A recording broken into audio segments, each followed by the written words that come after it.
Foreign Minister of Australia, Honourable Penny Wong, External Affairs Minister of India, Honourable Dr. Subramaniam Jaishankar, Minister of Foreign Affairs of Singapore, Honourable Dr. Vivian Balakrishnan, Foreign Ministers of the representative countries, Secretary Generals of the representative organizations, of course, Ram Mahadeva and the Indian Foundation, Excellencies, representative think tanks, distinguished guests. It's a great pleasure to be here in Perth for the 7th edition of the Indian Ocean Conference.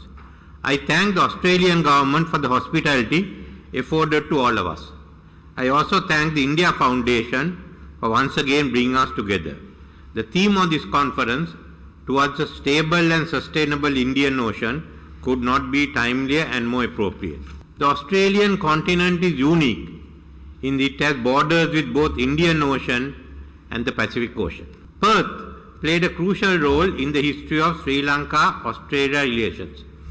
During World War II, Royal Canadian Air Force Catalina flying boats traversed the expanse of the Indian Ocean, connecting Perth with the Koggala Air Base in Ceylon, the only air link between Indian subcontinent and Australia. Known as the double sunrise flights, they operated a non-stop route up to 32 hours in radio silence to ensure the success of a critical air route during World War II for the Allies.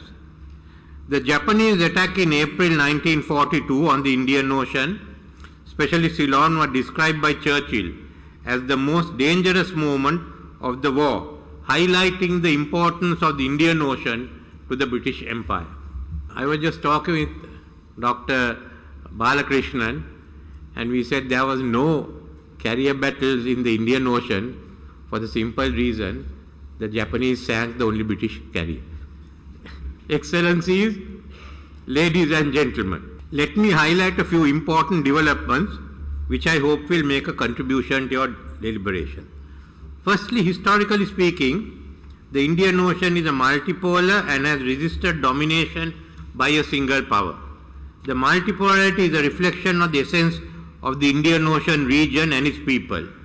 As Asia emerged from colonialism, the newly independent countries of Asia, Ceylon, Sri Lanka, India, Indonesia, Burma and Pakistan, convened the Bandung Conference in 1955 to oppose colonialism in all its forms.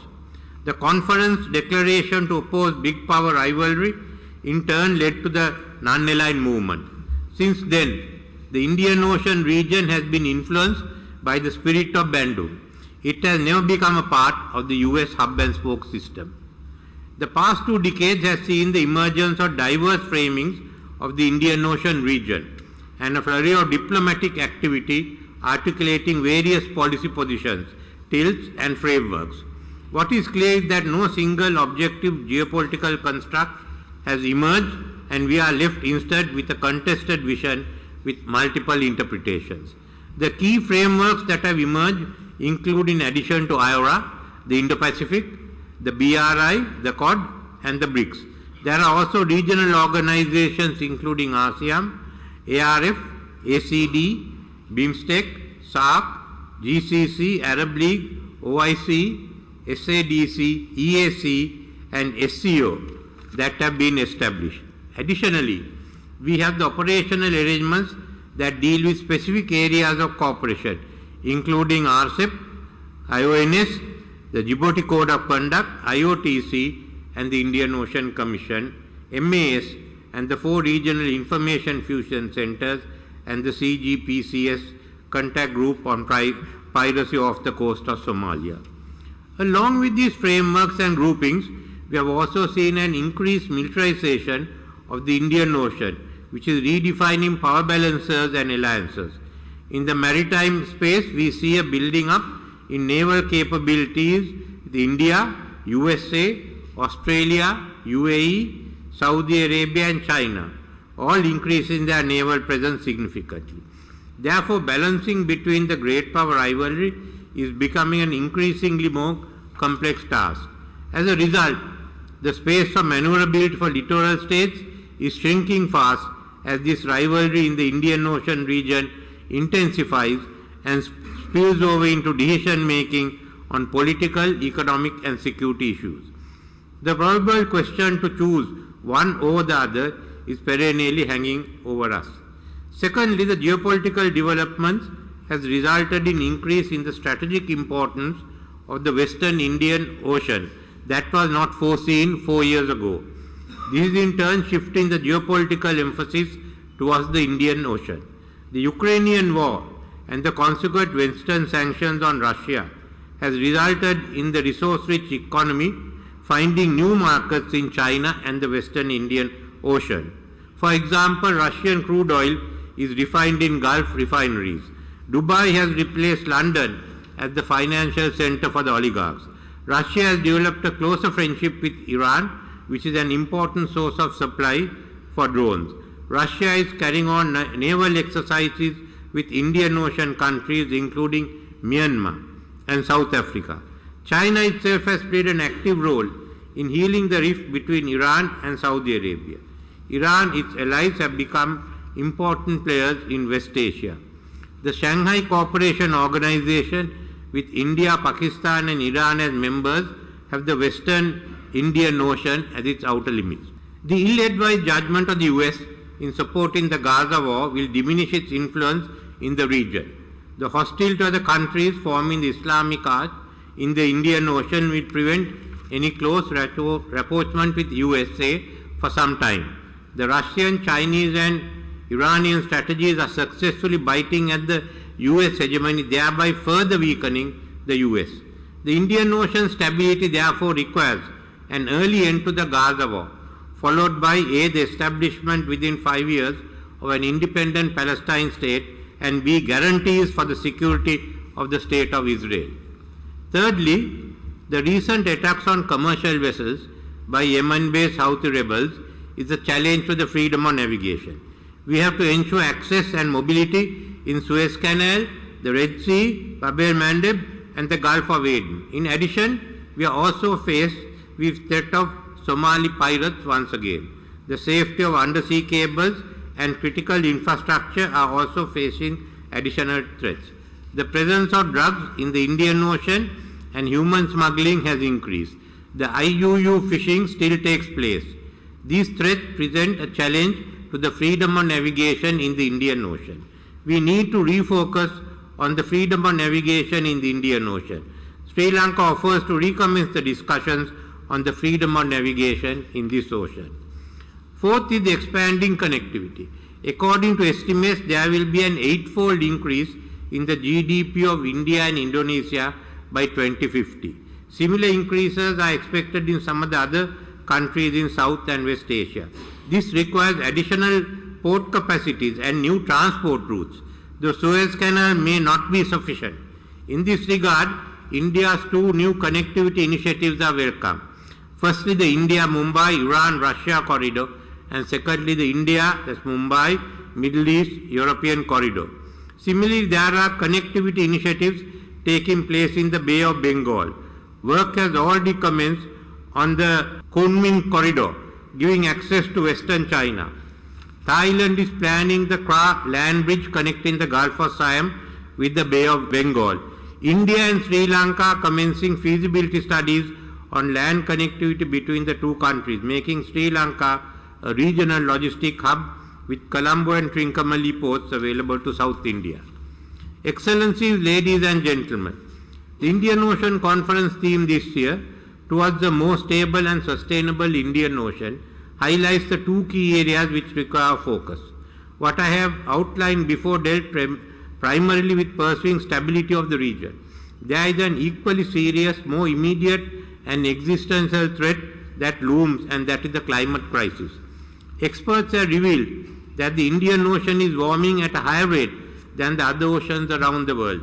The levels of warming are estimated to be 3 times higher than in the Pacific Ocean, and coastal areas across the IOR will experience continuous rise in sea levels and face severe coastal erosion. The Indian Ocean is also rising at a level of 3.7 millimeters annually, and the extreme sea disasters are inevitable. The island states of the IOR are vulnerable and have to be provided with adequate resources to mitigate the effects of climate change. Changes at sea also affect monsoon patterns and in turn impact on agriculture and food security across the Indian Ocean region. They also impact on the biodiversity and in turn on food and livelihood of people of the littoral states. The Indian Ocean presents opportunities in terms of ecology. Not only is it our biggest sink for carbon, but it also provides potential for mitigating the climate crisis through offshore wind, solar and wave energy. Through seaweed farming and mangrove cultivation, we can increase the sequestration of carbon. Sustainable exploitation of our ocean resource is critical for our survival, as the ocean provides for our future. At COP28, Sri Lanka proposed 3 key initiatives: the Tropical Belt Initiative, including the Indian Ocean, the International Climate Change University, and the Climate Justice Forum. As the current chair of the Indian Ocean Rim Association, Sri Lanka is focusing on the interdependence between the Indian Ocean and climate change. The Climate Change Justice Forum aims to accelerate financing of losses and damages and includes debt justice as an essential component of the overall solution. Any proposal of mitigation and adaptation intervention must take into account the debt component faced by climate vulnerable and developing countries. Excellencies, ladies and gentlemen, we are living in an uncertain times. The stability we had taken for granted since the end of World War II and the Cold War is unraveling. Globalization is being challenged, as is multilateralism. The climate crisis is affecting prospects for trade and economic development around the world. It is impacting on food security, livelihoods, supply chains, biodiversity and maritime transportation. Either we can wait for global development to dictate our fate or unite so that we may chart our own course. Creating a safer ocean environment by building confidence and predictability among users and enhancing ocean situational awareness will be key to maintaining peace and security in the Indian Ocean. The main platform that can undertake this important task is the Indian Ocean Rim Association. Ensuring a peaceful and secure Indian Ocean would facilitate sustainable use of oceans for the economic and social benefit of coastal and littoral states. An overarching architecture for the Indian Ocean that deals with critical issues is required. The basis for such a structure is already in existence, including the United Nations Conventions on the Law of the Sea and the recently adopted BBNJ Agreement in 2023 on the conservation and sustainable use of marine biological diversity of areas beyond national jurisdiction or the High Seas Treaty. A code of conduct on freedom of navigation and overflight and unimpeded commerce and similar guiding principles on dealing with the climate crisis and the sustainable use of the Indian Ocean are necessary. Only the leaders of the Indian Ocean countries can ensure that these measures are translated to the creation of an overarching regional architecture for the Indian Ocean region. Therefore, the responsibility lies with us. I thank you.